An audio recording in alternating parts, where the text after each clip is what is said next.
હરે કૃષ્ણ કૃષ્ણ કૃષ્ણ હરે હરે, હરે રામા રામા રામા હરે હરે. આપણા મુખ્ય ત્રણ દેવતા એટલે કે બ્રહ્મા વિષ્ણુ મહેશ. બ્રહ્માજી પૃથ્વીની રચના કરનાર, વિષ્ણુજી પૃથ્વીનું સંચાલન કરનાર અને મહેશ જ્યારે પૃથ્વીનો વિનાશ કરવો પડે ને ત્યારે તે વિનાશ કરનાર.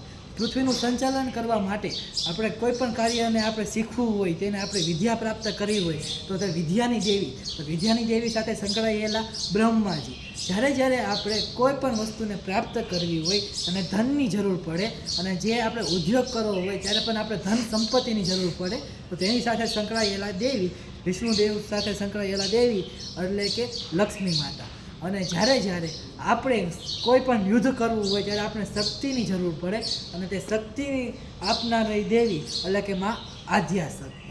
આ બધા જ મહાન દેવતાઓ સાથે દેવતીઓ આપણે જોડાયેલા છીએ તો આપણે તો કયા દૂધના ધોયેલા કહેવાય કે આપણે પણ માતાની જરૂર ન પડે. આપણી જનેતા એ જ આપણી મુખ્ય દેવી કહેવાય, કારણ કે એ આપણે સાચા દુઃખમાં સુખમાં બધે આપનો સાથ દેતા હોય છે. એટલે આપણી જનેતાને માન સન્માન આપવું જોઈએ, તેને તુકારો ન કરવો જોઈએ, કારણ કે તે જ મુખ્ય આપણી પ્રથમ કહેવાય તો ગુરુ પણ કહેવાય અને પ્રથમ ભગવાન. અને આપણે સાક્ષાત ભગવાન આપ્યા છીએ તો આપણે તે ભગવાનને પારખી લઈએ અને આપણે વૃદ્ધાશ્રમની અંદર આપણે બને તેમ શક્ય બને ત્યાં સુધી વૃદ્ધાશ્રમની અંદર આપણે માતા પિતાને ન મૂકીએ એવી મારા શ્રી ચરણની અંદર પ્રાર્થના કરું છું. જય સ્વામિનારાયણ.